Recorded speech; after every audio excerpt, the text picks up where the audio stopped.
I've tried to put across some cases, some of which are quite, commonly seen soft tissue tumors, and maybe a couple of cases are rare tumors, but which illustrate a few points. The first case, the history that we got was that of a 70-year-old male patient who had a lesion on the thigh, which was thought to be a lipoma clinically. But as you would have all seen, that the specimen actually didn't show a lipoma. What it showed was a relatively well circumscribed tumor with a fibrous pseudocapsule at the periphery. And on this low power, it's got this biphasic appearance with paucicellular nodules and relatively more cellular lesions, areas in between the nodules, which on slightly higher power, the cellular areas, you can see that they have a lot of vessels, some of which are staghorn or hemangioparasitic in appearance. And the less cellular areas have got a myoid appearance in areas with a slightly sort of basophilic matrix at the periphery. And then in other areas, you've got stromal hyalinization.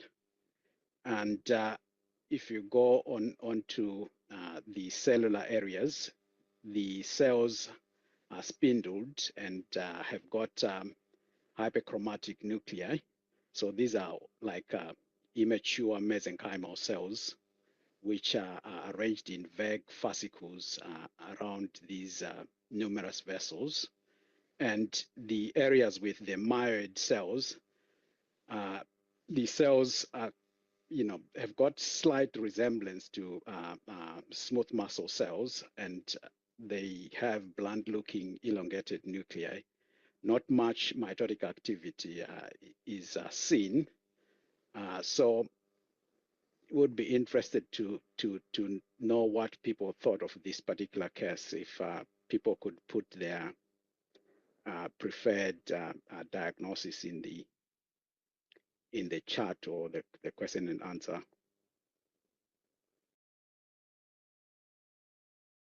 Got leiomyosarcoma, synovial sarcoma, any other low-grade fibromyxoid sarcoma, myofibroblastoma, mesenchymal chondrosarcoma, phosphaturic mesenchymal tumor. So quite varied responses, as you would have seen in the responses there. This lesion has got quite characteristic features of what it is, and if one were to do immunostains, the cells are positive for SMA, H-caldesmon, and muscle-specific actin, and negative for all these other markers that are listed on the right here. It's and more importantly, it's negative for desmin, which would make one think that it's less likely to be a smooth muscle tumor as such. And this is a myofibroma.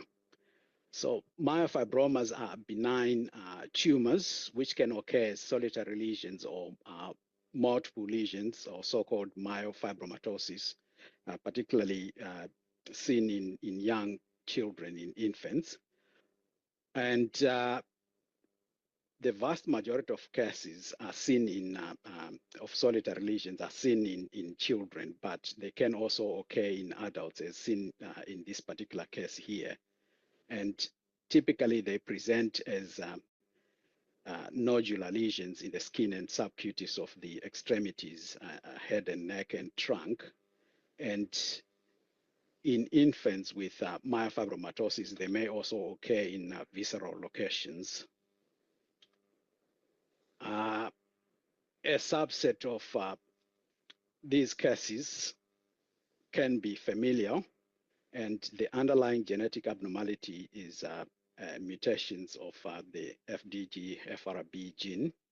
And cellular variants of myofibromatosis and as well as myopericytomas are associated with mutations in the SRF RILA genes. And these are important because they can be easily mistaken for malignant tumors. But the appearances seen in this particular lesion here are quite typical and of a case of myofibroma.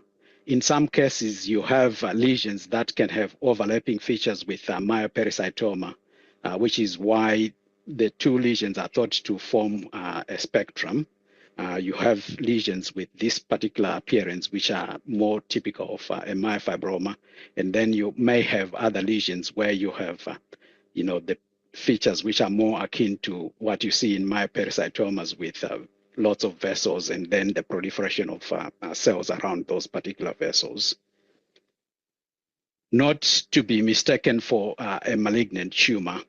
I'll come back to the differential diagnosis of lesions with a hemangioparasitic pattern when we talk about one of the other cases in this particular presentation. In terms of the other differentials, myopericytomas really is one of the main differential, but it doesn't really matter whether you call it myopericytoma or myofibroma because they are thought to be related and form a spectrum, and they are benign lesions. So really, if you mistake one for the other, it doesn't really matter. Angioleiomyoma is another lesion which can be mistaken for myofibromas. But if you were to do desmin, angioleiomyomas will typically show diffuse staining for desmin in addition to the SMA and H-caldesmon, whereas your myofibroma will be negative for desmin. So if you use immunostains, the distinction will be quite easy. And typically, you also don't have those cellular areas with a hemangioparasitic pattern. So if you could, if you have any questions, if you could put them in the question and answer section, and we can come back to those at the end of the presentation.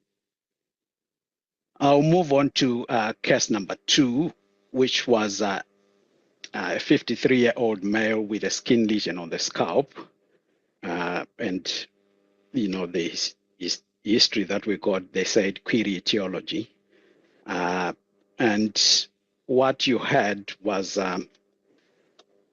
fragments of skin bearing a dermal tumor which extended to the edges of the specimen and involved the subcutaneous tissue as well. And this tumor, you can see that the overlying epidermis is, perhaps atrophied in areas, but is not involved, and there's no junctional component as such, which is important when you're dealing with superficially located spindle cell tumors. This is high power, again, just to illustrate the lack of epidermal involvement, and also the fact that the epidermis itself doesn't show any dysplasia at all. And what you have is this cellular spindle cell lesion, which, for the most part is composed of sheets of cells with pale eosinophilic cytoplasm and moderately pleomorphic nuclei with vesicular nuclei, which in areas show prominent nucleoli. And mitoses were quite easy to find. And if you looked more carefully, in some areas you started seeing some species, some of which might be difficult to imagine what they were, but on a closer look, you can see that some of these species do look like vessels, and some did contain red blood cells. Again, this is a high power view showing vessel formation here. The vessel formation was quite subtle, which is really why I put this particular case for discussion. And if you realize that there was vessel formation, the diagnosis becomes pretty easy in the sense that you would do the relevant immunostains. So this particular tumor was diffusely positive for CD31, CD34, and egg, which makes it an angiosarcoma.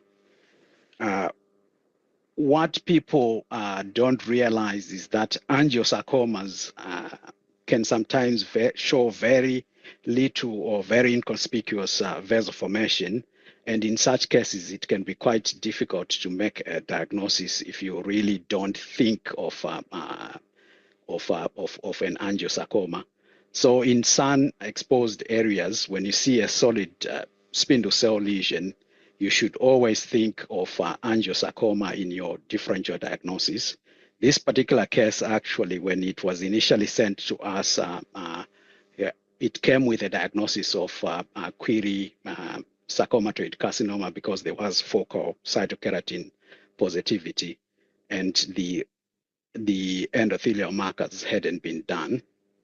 So you should always include angiosarcoma in your differential of spindle cell lesion in sun-exposed areas. And the other thing to remember is that angiosarcomas can also be predominantly epithelioid, and epithelioid angiosarcomas also tend to show positivity for epithelial markers, which really, if you don't think of an angiosarcoma and you think of a carcinoma in those instances, you can just do epithelial markers, and if they come positive, you can go home and think you have made the right diagnosis when in fact it's quite an erroneous diagnosis. So when you do your markers, I think it's important for one to remember that you shouldn't rely on a single marker and always do your markers as a panel. Include some that you think are going to be positive in your differentials and some that you think are going to be negative. And if you do it that way, you are unlikely to miss some of these rare variants of tumors. Angiosarcomas can also have prominent cytoplasmic clearing, and some can even have vacuolation and almost simulating signet rings. And these cases can be mistaken for adipocytic tumors. This particular example here actually came to us with a query adipocytic neoplasm diagnosis. It's important to again remember these particular variants, particularly when you get small biopsies. But on samples, the good thing is that you almost always get areas where there is vessel formation, as in this particular case here. So if you get areas like this here, the diagnosis becomes easy. But if you get a biopsy with this, kind of appearance, just the vacuolated cells, it's quite easy to forget about a vessel-formative tumor and not do the relevant immunostains in that scenario. Another rare morphological variant of angiosarcoma is the so-called foamy cell angiosarcoma, and we also have another rare variant called granular cell variant of angiosarcoma. Again, these variants are important to remember when you get small biopsies. And this is where, it's quite easy to make a mistake if you don't think of angiosarcoma. So the differential for a superficially located pleomorphic tumor occurring in sun-exposed areas, you should also include these tumors listed here: spindle cell or sarcomatoid carcinoma, AFX, and pleomorphic dermosarcoma, angiosarcoma, leiomyosarcoma, and malignant melanoma. And this is just a diagram to illustrate some of the immunos that you could do in the differential diagnosis of such cases. And again, remember to do a large panel of immunostains, not rely on just a couple of immunos. As far as sarcomatoid carcinomas are concerned, it's important to include at least a high molecular weight cytokeratin in addition to the broad spectrum cytokeratins. In our practice, we actually do the two broad spectrum cytokeratins, AE13 and MNF116, and another two high molecular weight cytokeratins, because in our experience, it's not uncommon to get positivity with just one of those markers and not the others. I'll move on to case number 3. 10-year-old female with a lesion in the upper back, which clinically was thought to be a sebaceous cyst. Clinicians quite often, think of subcutaneous lesions or cutaneous lesions as sebaceous cysts. And when we get the specimens, we realize that they are not cystic, nor are they sebaceous. So this lesion on low power, one can see that it's got lymphoid follicles rimming the lesion here, and the lesion itself is quite cellular with some cystic areas where there is hemorrhage here, and other areas where it seems to be edematous or myxoid in appearance at this power. And the most important thing to note on this particular low power is the fact that even though we have these lymphoid follicles here at the periphery, we don't actually have a capsule outside those lymphoid follicles to suggest a lymph node, because quite often these particular lesions are either mistaken for a nodal metastatic deposit or a lymph node with some weird appearance. When you go to higher power, you can see again here the lymphoid cells with lymphoid follicle formation, no capsule and no subcapsular sinus. And then centrally, you've got this cellular lesion with areas of hemorrhage, no lining to the cystic areas here. So these are pseudovascular spaces. They're not true vessels. And when you go to slightly higher power, you can see that the lesion itself is made of spindle cells, oval to spindle shaped cells with eosinophilic cytoplasm and relatively bland looking nuclei in this particular case here. And in places there are a few scattered lymphocytes, and the cells themselves look somewhat histiocytoid in areas. And this is the area which looked more edematous or myxoid in appearance. And this is the more cellular areas. There were scattered mitotic figures. No atypical mitotic figures were seen in this particular case.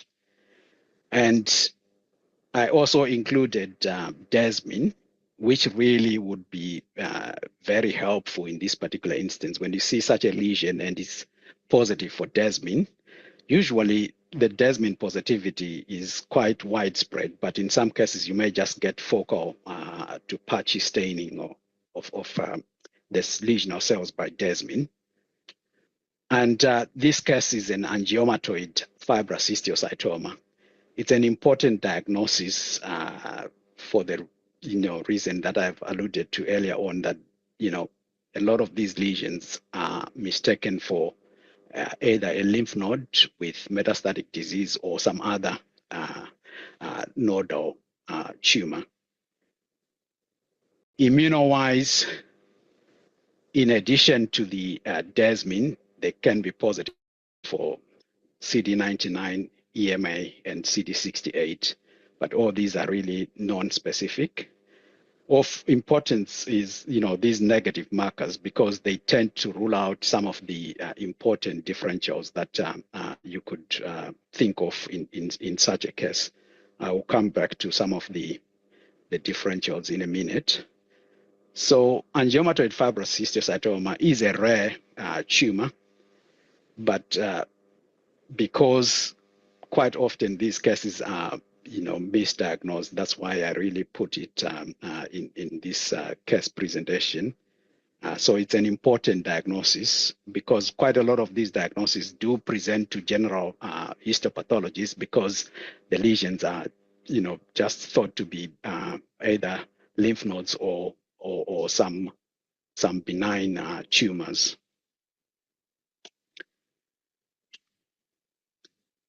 Histologically, some of these tumors can show cytological atypia. Here's an example with scattered atypical looking cells. And in some cases, you can get scattered giant cells. These are multinucleated giant cells. In this particular example, the multinucleated giant cells were quite frequent, but in most cases, they are just a few scattered about within the tumor. And some cases can be predominantly myxoid, and it's in such lesions where it can be actually quite difficult to make the diagnosis if you don't think of it in the first instance. And when you have cases with these variant morphological appearances and you don't have the rim of lymphoid cells at the periphery, it can be really quite difficult to make a diagnosis, which is why, in soft tissue tumor pathology, these days we tend to send a lot of our cases for NGS analysis, because that's quite helpful in some cases where you may not have thought of certain entities, and you then get the molecular abnormalities, and then you go back and look at the morphology and see whether it actually marries with what the NGS analysis would have brought up. Another helpful thing is that these tumors do have a characteristic gene fusion, which involves the family genes. We usually EWSR1 with CREB1 more commonly, and you can also have the translocation partner being ATF1 or CREM. In rare cases, the EWSR1 is substituted by FAS gene. So it's important, if you are just relying on fish studies, to do fish studies for both EWSR1 and FAS, because if you just do EWSR1, you may not pick up the few cases that have FAS gene rearrangement instead of EWSR1 gene rearrangement.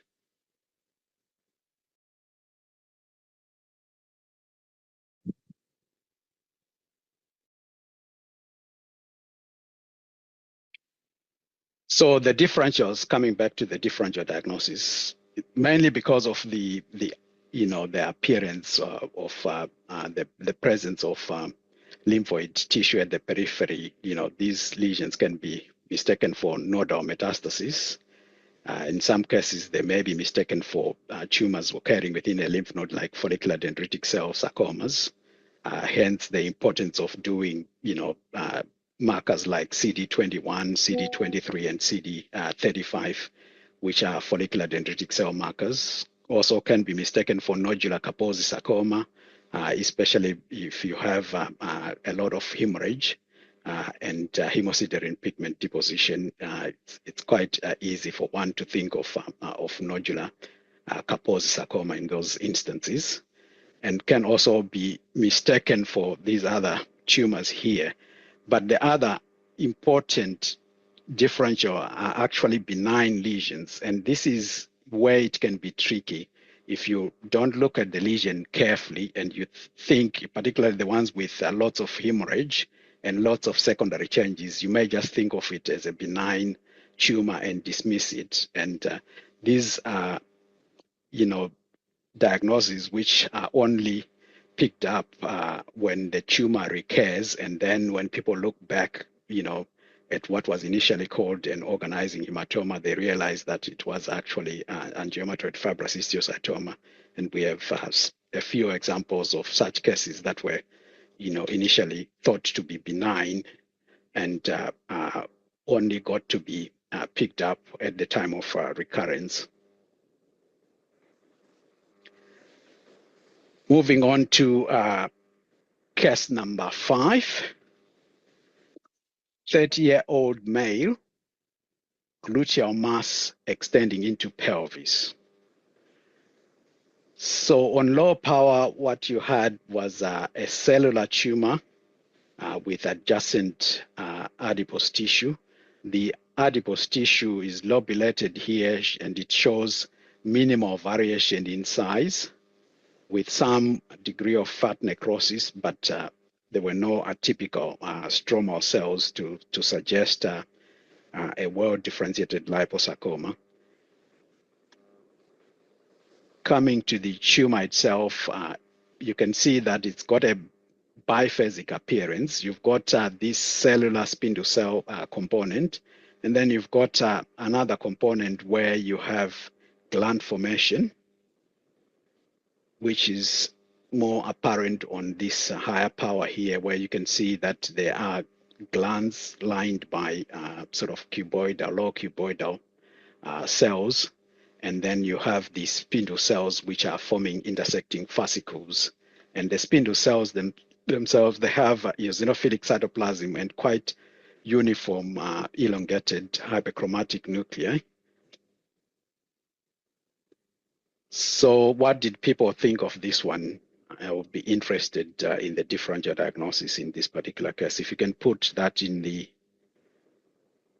the Q&A session. Synovial sarcoma, biphasic synovial sarcoma, biphasic synovial sarcoma. I'm glad that most of you thought of biphasic synovial sarcoma, especially in this particular case where there was mentioned that this tumor also extended into the pelvis. Because in cases where, tumors are located either within the abdomen or the thorax, and you see a biphasic tumor like this, it's quite easy to think of it as a biphasic epithelial neoplasm, which is actually quite an important differential in this particular case. And this tumor was positive for cytokeratins and EMA, and indeed it was a biphasic synovial sarcoma. In our practice, when we make a diagnosis of synovial sarcoma, we almost always have to confirm it with molecular studies. So this tumor was confirmed to have SS18 gene rearrangement. So it's a good example of a biphasic synovial sarcoma. So synovial sarcomas, they constitute about 10% of soft tissue sarcomas, so they are not that uncommon. And because of that, they are an important sort of group of tumors to recognize. And there are morphological variants of this particular tumor. You've seen the biphasic variant, which I put out for the case presentation, but you can have cases that are, monophasic, and monophasic cases, they're usually monophasic spindle cell synovial sarcomas. They are very rare examples of monophasic glandular synovial sarcomas or epithelial synovial sarcomas. Those are cases that you can only identify if you do molecular studies. But the vast majority of the monophasic variants are the spindle cell variant. And usually what you see is a tumor which looks very blue because of the nuclear hyperchromasia. And you have, in most cases, prominence of vessels with a hemangioparasitic vascular pattern, which is one of the morphological diagnostic clues that you should use to make the diagnosis. And there are rare cases which are poorly differentiated, and the poorly differentiated synovial sarcomas, they are essentially small round blue cell tumors. They appear like, your other small round blue cell tumors. And because of that, when you get a biopsy and what you're seeing is a small round blue cell tumor, you should also remember that synovial sarcomas can be part of the differential. These are usually missed on small biopsies, mainly because, when people think of small round blue cell tumors, they don't really think of synovial sarcoma as being part of that differential diagnosis. In resection samples, it's quite easy to make the diagnosis, mainly because, the poorly differentiated areas are always admixed with some areas that are more typical of your conventional synovial sarcoma, either a monophasic spindle cell synovial sarcoma or a biphasic synovial sarcoma. Another thing that people find difficult is the use of immunostains in the diagnosis of synovial sarcomas. Most cases do show cytokeratin and EMA positivity, but the positivity is usually focal or in some cases just confined to single scattered cells within the lesion. If you see a tumor like particularly a monophasic synovial sarcoma or rather a spindle cell tumor which is diffusely and strongly positive for cytokeratins, chances are it's not a synovial sarcoma. EMA is thought to be probably the most sensitive marker in this regard. TLE can be used, as a screening marker because it's quite sensitive, but it's not specific.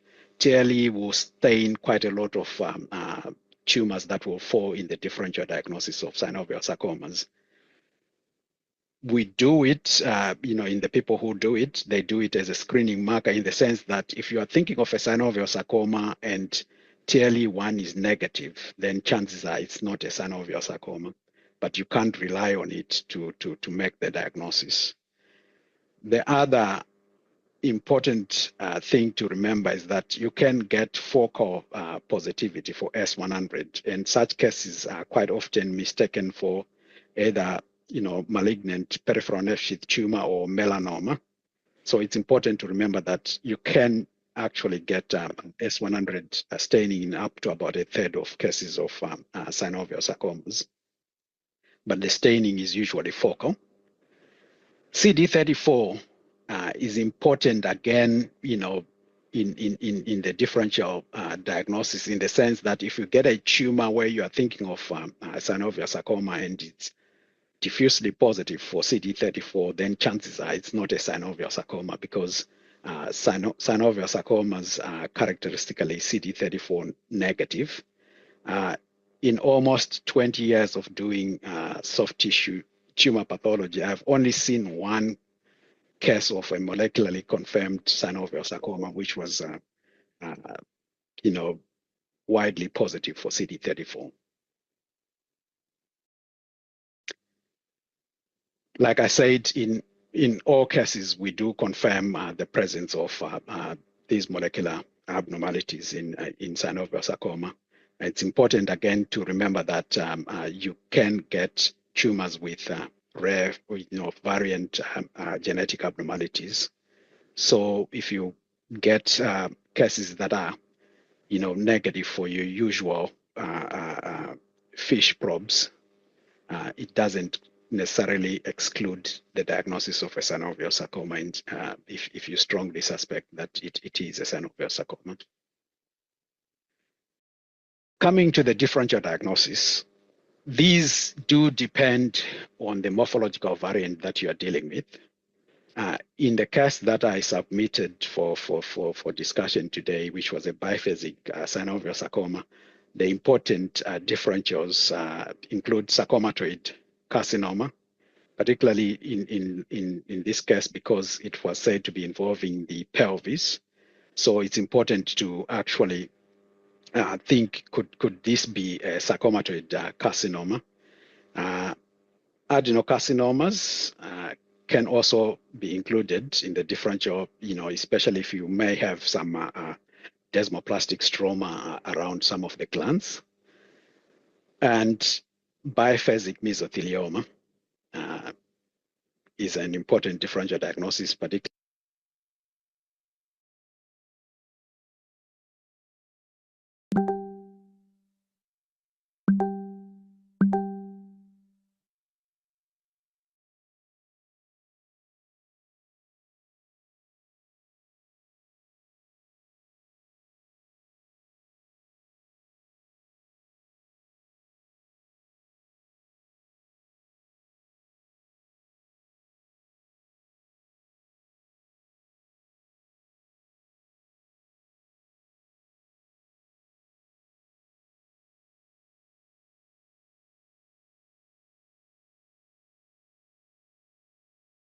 particularly in cases in the thorax and sometimes in the abdomen. And in the neck, particularly, it's important to think of branchioma, which is a biphasic tumor, which usually also has mature adipose tissue. And if you do immunohistochemistry, it will show myepithelial expression of myepithelial markers. And in some cases, you may get skin adnexal differentiation. For monophasic synovial sarcomas, particularly cases with a hemangioparasitic vascular pattern, it's important to think of these differentials. So malignant peripheral nerve tumor particularly is a very important differential because morphologically, it can look very much like a synovial sarcoma, and it's almost impossible to distinguish the two just on morphology alone, which is one of the reasons why it's important to confirm your diagnosis with molecular studies if you're thinking of a synovial sarcoma. Solitary fibrous tumor is, as you know, characteristically is the typical tumor that we describe as having hemangioparasitic tumor, and which was traditionally, called hemangiopericytoma because of that. And myofibromas, like we saw in the first case, which is why I said we'll come back to the tumors with a hemangioparasitic pattern. These typically do have hemangioparasitic pattern, but it's only in the cellular areas which are surrounded by the myeloid areas, which should make it easy to differentiate from synovial sarcomas and other tumors. Endometrial stromal sarcoma can also have a hemangioparasitic pattern, and mesenchymal chondrosarcomas, these will have these are actually small round blue cell tumors, and they also have true chondroid areas. Whereas what we had in the cases of myofibroma, it appeared somewhat chondroid because of the blue stromal matrix, but if you look carefully, there wasn't true cartilaginous differentiation or chondroid component in that particular case. Now coming to the last case, 55-year-old male with a right renal mass, which was excised. So this is a partial nephrectomy, as you can see here. The tumor is, exophytic. It's extending, from the capsule of the kidney into the surrounding tissue, but there's also parenchymal involvement in areas. And this tumor is quite cellular on this low power, and you can see there are some cleft-like spaces which may cause confusion in interpretation. And when you go to high power, you can see that there are lots of vessels, and some of these vessels are surrounded by a proliferation of these spindle to slightly epithelioid cells. And then in other areas, you've got fascicles of spindle cells, which look somewhat myoid. This is just a higher power show illustrating those features, and also the areas where they are interacting with the adjacent renal parenchyma. Higher power showing the cuffing of these vessels by those cells, and the cells have got blunt-looking nuclei. Mitosis were difficult to find. And this tumor was diffusely positive for H-caldesmon and showed patchy positivity for HMB45. And these are the other markers that were positive. So melan A, cathepsin K, SMA, calponin were also positive and negative for these other markers here on the right. And this was an angiomyolipoma. This is really a member of the perivascular epithelioid cell tumor family. And the majority of these cases occur sporadically, but a small proportion are associated with tuberous sclerosis. And the sporadic cases the underlying, in the sporadic cases, the underlying genetic abnormality is mutations in the TSC2 gene, which leads to the upregulation of the mTOR signaling pathway and activation of the Wnt signaling pathway. And those associated with tuberous sclerosis, the underlying genetic abnormalities, the germline mutations in TSC1 and or TSC2 gene, a small subset of cases of picomas do show TFE3 gene fusion. Morphologically, these cases can, be fed poor in the sense that it can just be a solid spindle cell lesion without much adipocytes, as in the case that was submitted for discussion today. Or it can be lipoma-like with, predominance of adipocytes, as in this particular case. In such cases, if you look around vessels, you may see, the abnormalities in the vessels, which can act as a diagnostic clue, but this may not always be that apparent in some cases. Some cases can be predominantly epithelioid, and if they're epithelioid, it's quite easy to mistaken those cases for epithelial tumors, particularly in cases that occur in visceral locations, as in the kidney. And other rare variants include the oncocytoma-like variant, where the tumors morphologically will resemble the oncocytoma. So when one gets particularly in the kidney, a tumor where you are thinking of an oncocytoma, it's also important to think of picoma as a differential diagnosis and do the relevant immunostains. Another variant is angiomyolipoma with epithelial cysts. These are, your angiomyolipomas where you've got entrapped renal epithelial structures forming cystic structures, which can, be mistaken for a biphasic epithelial neoplasm. Oh, I thought that was the last case. Sorry.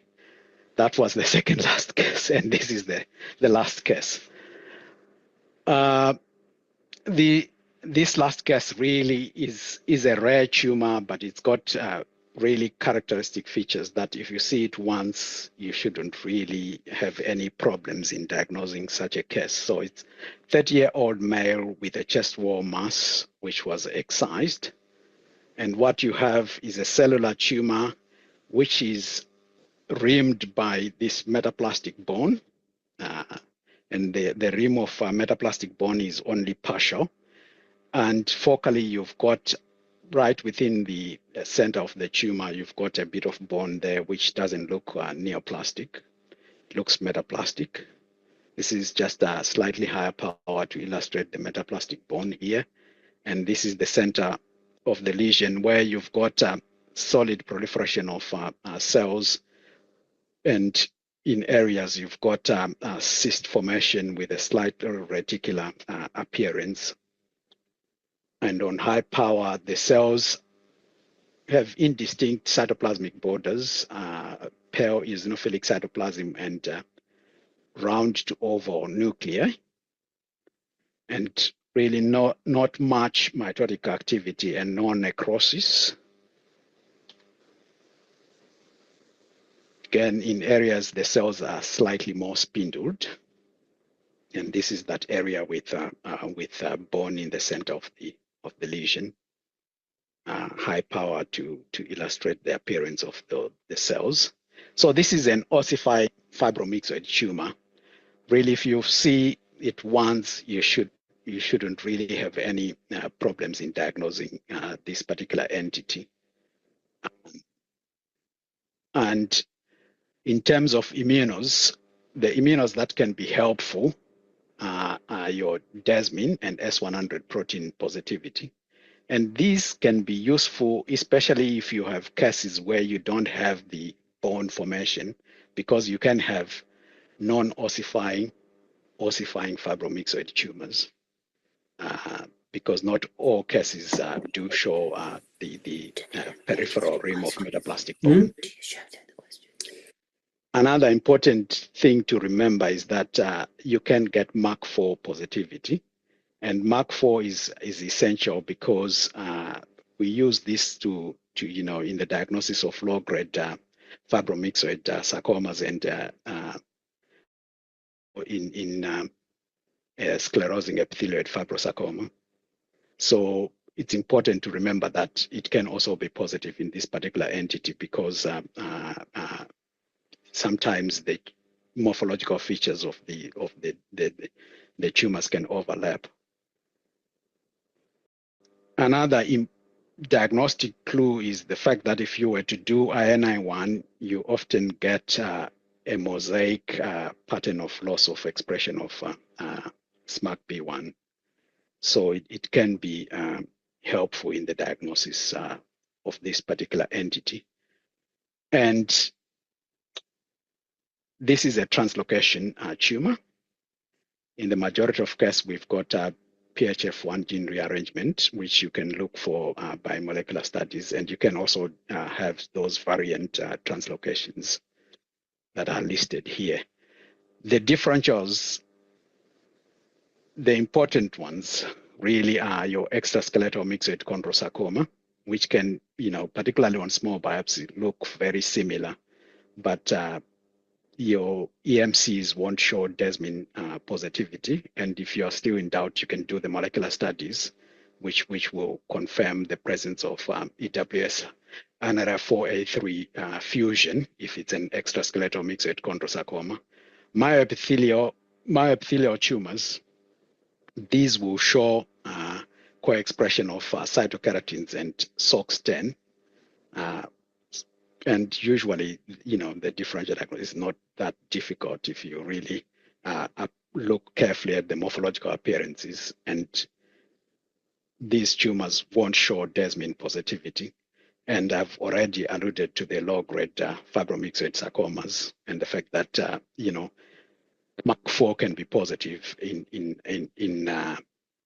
the ossifying fibromyxoid tumor, but the positivity is usually less strong as you get in low-grade fibromyxoid sarcomas. And of course, you can always do the molecular studies to confirm the diagnosis. And that's the end.